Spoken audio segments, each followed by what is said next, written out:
It feels so good to be back. Let me start by saying I apologize for not giving you a warning that I wasn't going to be here last week. I kind of decided last minute, in a way, to go down to Georgia to visit my mom and my stepdad and my dog for a couple of days and to kind of turn the brain off and just kind of unplug. And so when I would normally be doing this podcast, I was down in Georgia. I went to a Reds game down at Truist Park. I was driving through the beautiful states of Tennessee, the Commonwealth of Kentucky, and so on. And so I didn't really have time or desire to do a podcast. And also, I knew there'd be a little bit more news for us to go through this week. And so I kind of took the week off. I failed you by not telling you that I wasn't going to be here. So I apologize for that. And let's start this episode by talking a little bit about my trip.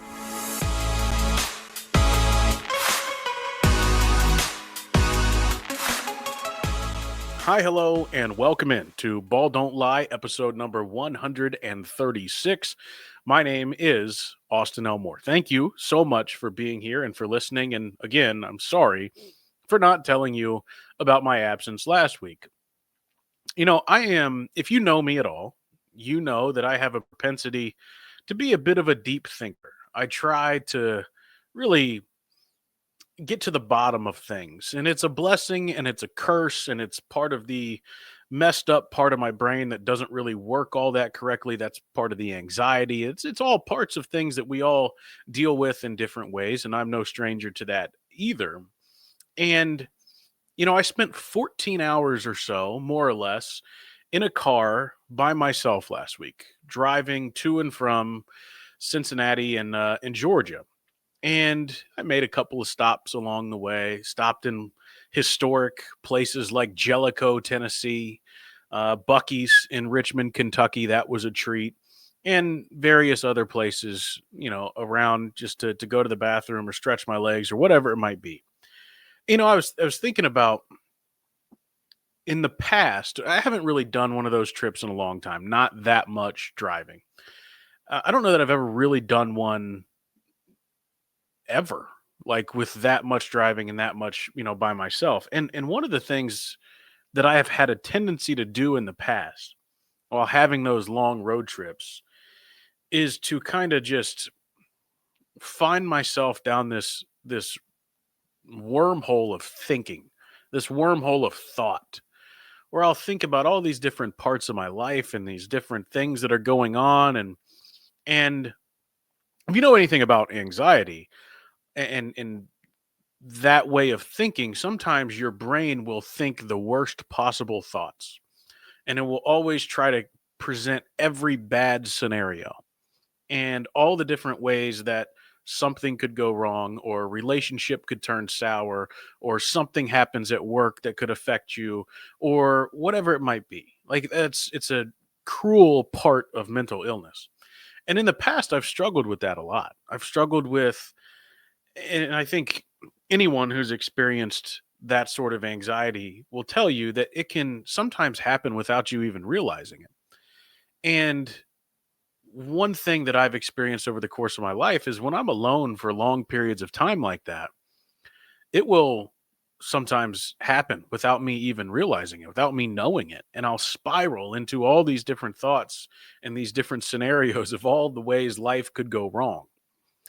And I just want to say that I'm proud of myself for not allowing that to happen. Over the 14 hours that I was there, yeah, I thought about things and about life and about people. But more than anything, I was just kind of enjoying the beauty that was around me. I was enjoying seeing the mountains. I was enjoying seeing the different license plates and the cars. I was enjoying listening to baseball games on the radio or a podcast or music. I was enjoying, kind of remembering parts of the country that I hadn't been in or hadn't driven through in a long time. And I had a newfound kind of appreciation for the beauty of that part of the country. And I've something I've kind of learned about myself lately is that I kind of feel like I have a newfound appreciation for life. If you know me at all, I think I've talked about it briefly on here, but I turned 30 in a couple weeks. and it's really messing with me. It's messing with me for a lot of reasons, partially because I think I screwed up a lot of stuff in my 20s and I allowed that part of my life, partially because of ignorance and not knowing any better and being a stupid kid, and also because of kind of allowing myself to make decisions that were wrong or do things that were wrong or whatever it might be. I feel in a lot of ways, do you have your life jacket on? We're getting deep here. Feel in a lot of ways like I wasted my 20s. There's a lot to that. We're not going to get into the details.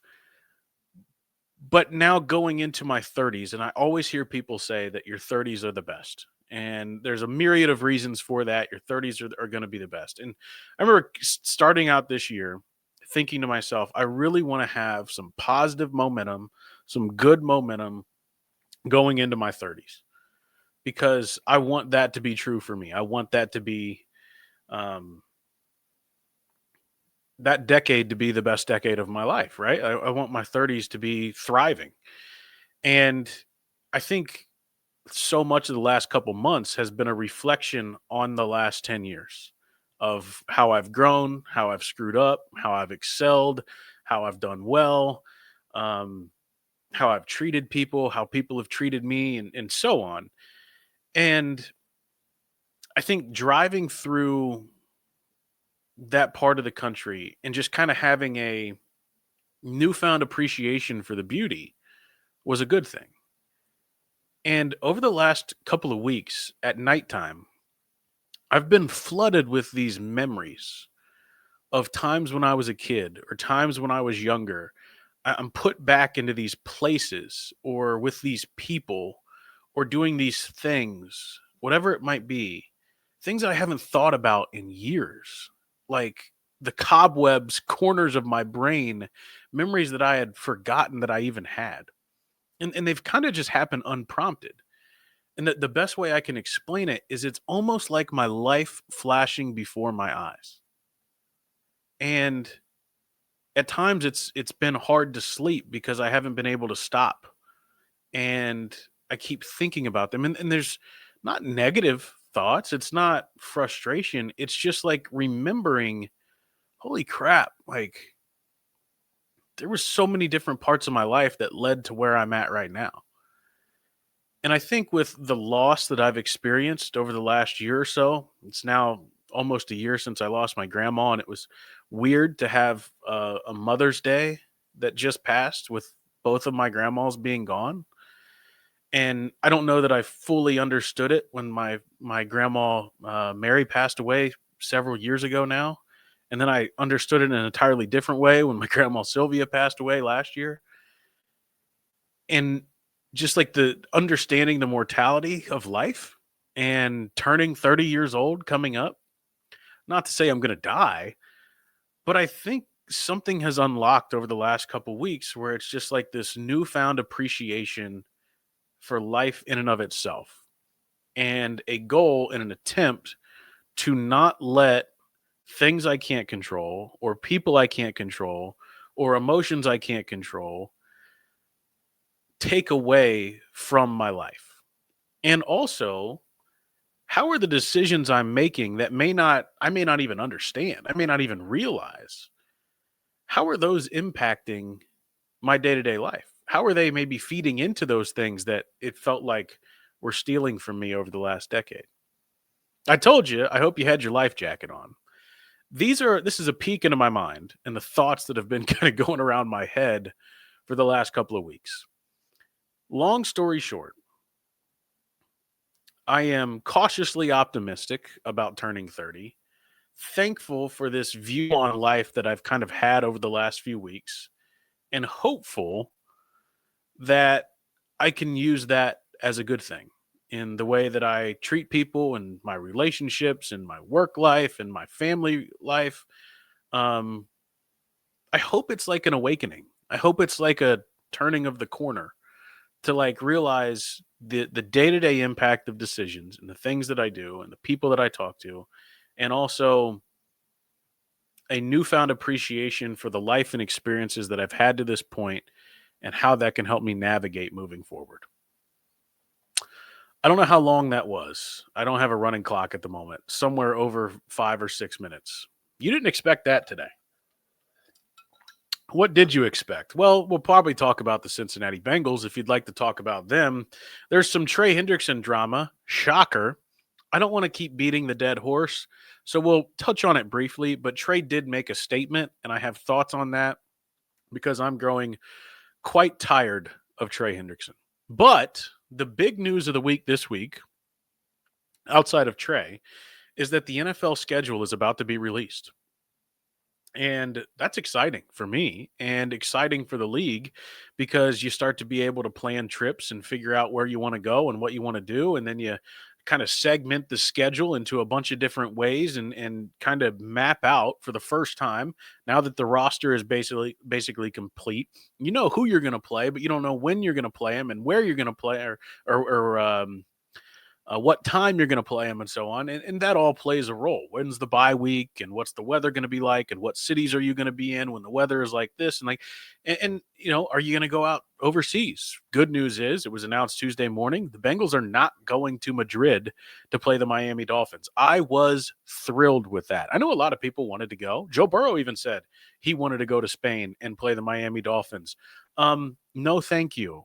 I'm in the business of winning Super Bowls. I'm trying to win Super Bowls. I don't think you need to make a trip to Spain in the middle of the season to try to go win the Super Bowl. I think you can just stay stateside. Now, that being said, the Bengals are probably going to, quote unquote, host an international game in 2027. That is the expectation of the franchise. They have 9 home games this year, so there was a little bit of a belief that perhaps they could, in some way, shape, or form, host one this year. They're not. They're not going out there to play any team that's on their schedule. Minnesota, Jacksonville, Miami, none of them. Browns and Steelers are both playing over there. None of that is going to be affecting the Bengals. They will play, as far as we know, all of their games in the United States, which I think is a good thing for a team that's trying to win a Super Bowl. That being said, I think it's fun to kind of look at the teams that the Bengals are going to play. And if you look at the preseason Super Bowl odds, the Bengals have the 14th hardest schedule in the National Football League. That's almost right in the middle. It's a little bit above the middle. There's some tough teams. There's some tough road games. Obviously, playing in the division is really hard. Baltimore, Pittsburgh, Cleveland. And for the last few years, the Bengals have not gotten the benefit of the doubt from the league in that they haven't had any home AFC North primetime games. None. They've had to go to Baltimore for Thursday night games each of the last 2 years. They've had a Monday night game in Cleveland. They've had night games in Pittsburgh. They have not hosted an AFC North primetime game in the last couple of seasons. I would expect that will happen this year at some point. The Bengals have some interesting teams on their schedule. They play the AFC East and they play the NFC North. Some of those teams have a lot of question marks. Some of those teams have a lot of high expectations. Let's start with the NFC North. Chicago, Green Bay, Detroit, Minnesota. Detroit lost Ben Johnson. Their offensive coordinator was the architect behind that high-powered Detroit offense that really helped them get deep into the playoffs for the last couple of years.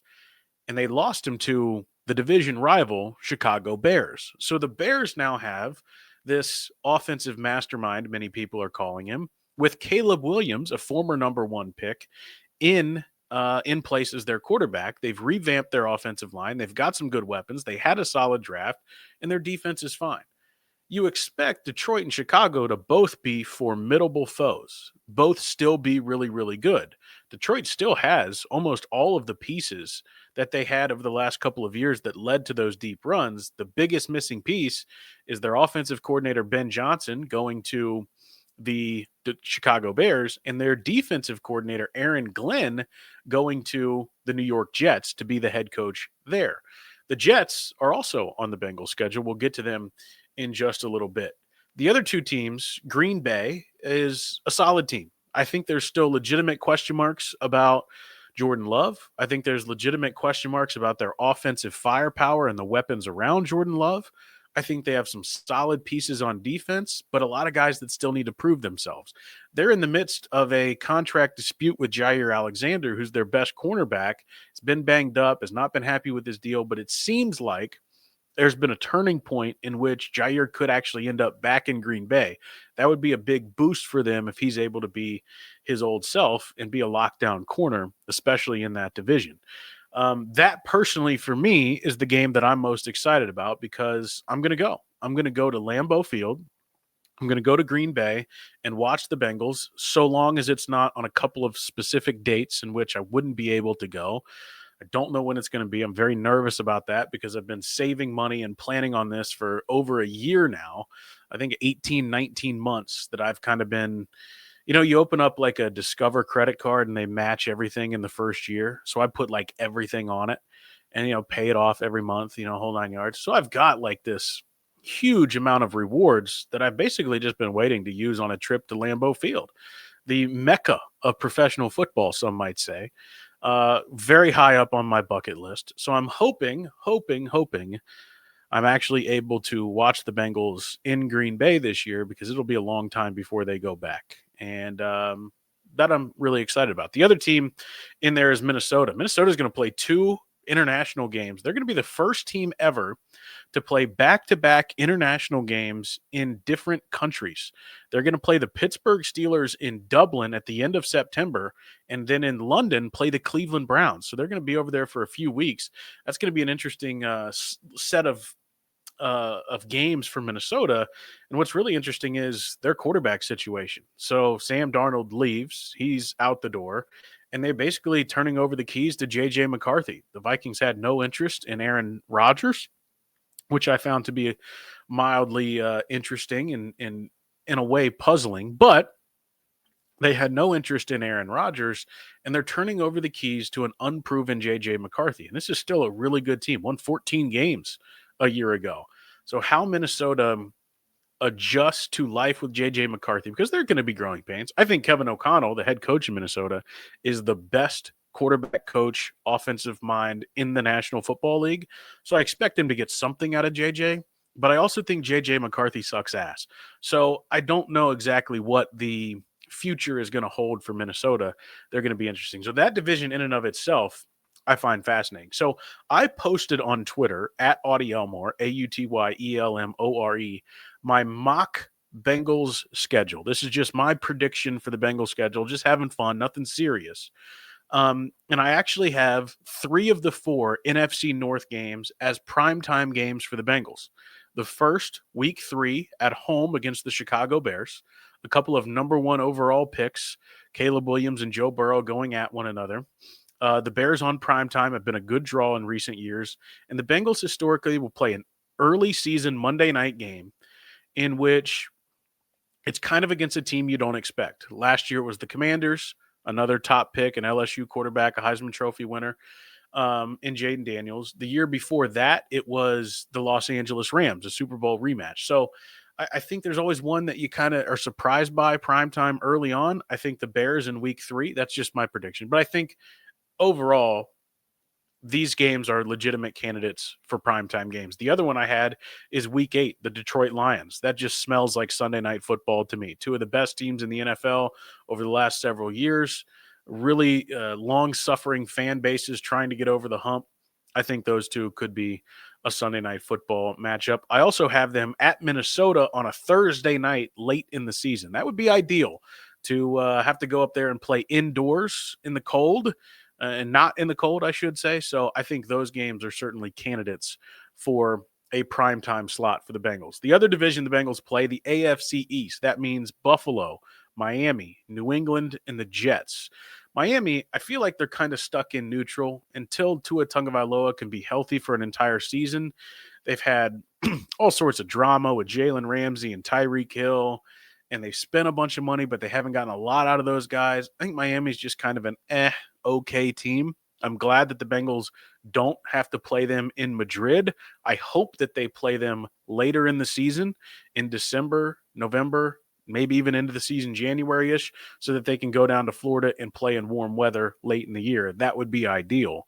Buffalo, it feels like to me, obviously, Josh Allen, Joe Burrow, feels like to me this is the game that's going to lead off Sunday Night Football week 1.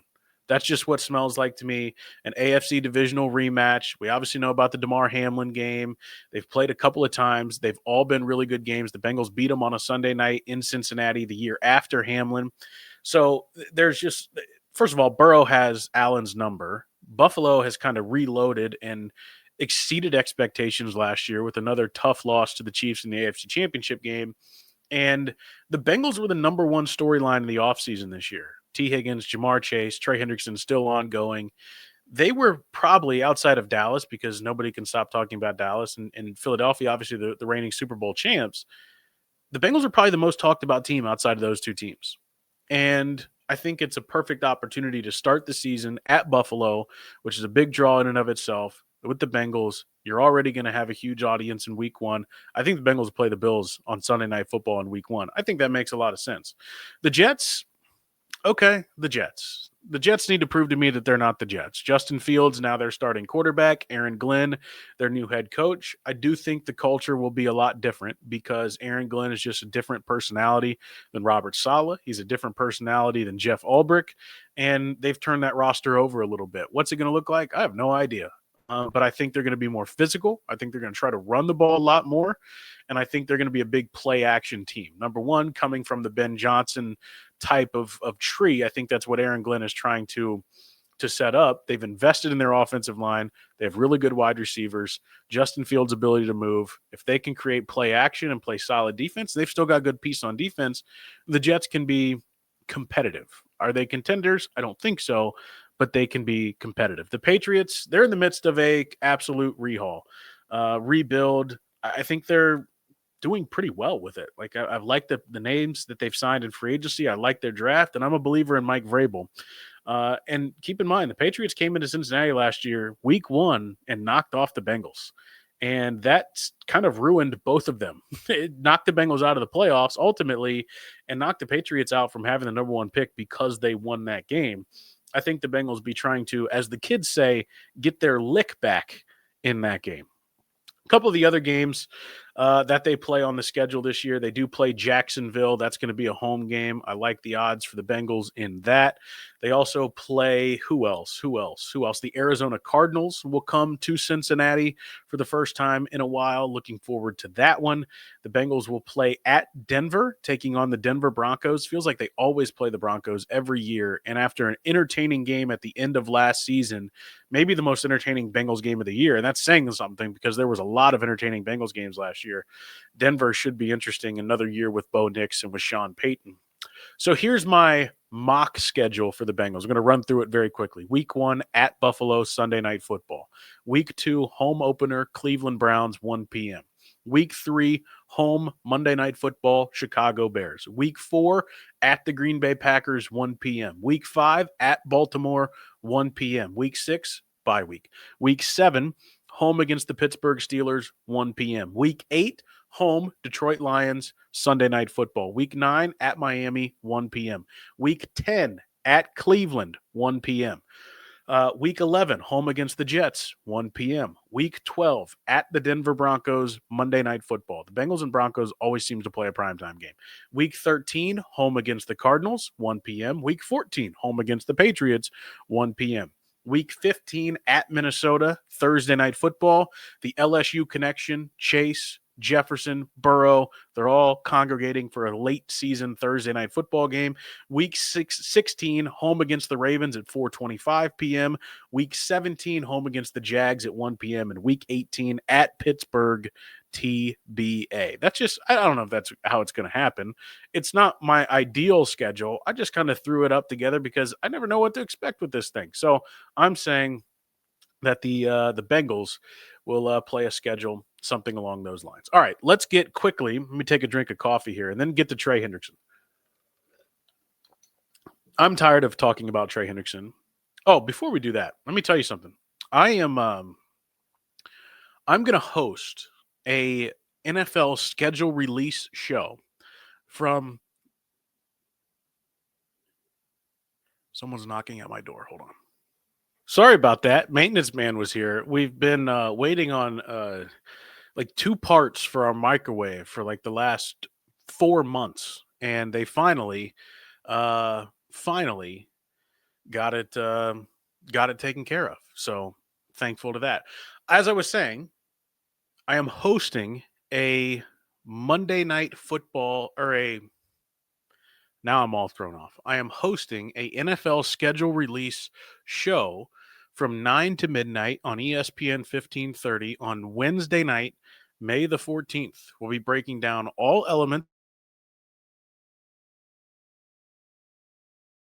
about all these teams in depth, about the Bengals in depth, about Trey Hendrickson, and so on. So I invite you to listen coming up on Wednesday night, 9 to midnight, for the NFL schedule release show that I'll be hosting on ESPN 1530. Okay, let's quickly talk about Trey because I'm tired of talking about it, and I know you two are tired of hearing about it. Yesterday, Trey Hendrickson released a statement to ESPN for some reason, and it says the following, quote, "No communication has taken place between my camp and the organization post-draft. The offers prior to the draft did not reflect the vision we shared and were promised last offseason if I continued to play at a high level. Coaches are aware of these past conversations. Rather than using collaboration to caps, are no longer communicating. I have been eagerly awaiting a resolution of this situation, but that's hard to do when there is no discussion and an evident lack of interest in reaching mutual goals." So there's a lot of different ways to look at this. Sending a statement to ESPN to me is an issue. It's Trey trying to grab the leverage again. I've told you how this is going. The Bengals said we will revisit and try to make you whole again with a contract offer in the offseason if you continue to play well. And Trey said, okay, great. And so he did, and the Bengals offered him something, and he doesn't like the offer. And the Bengals said, well, we told you we were going to offer you something. This is what we're willing to do, and this is kind of where we stand on it. And Trey is not happy with that. The Bengals are terrible communicators. They've always been terrible communicators. Here's how I stand about this. It is not an excuse. The Bengals not communicating is unacceptable.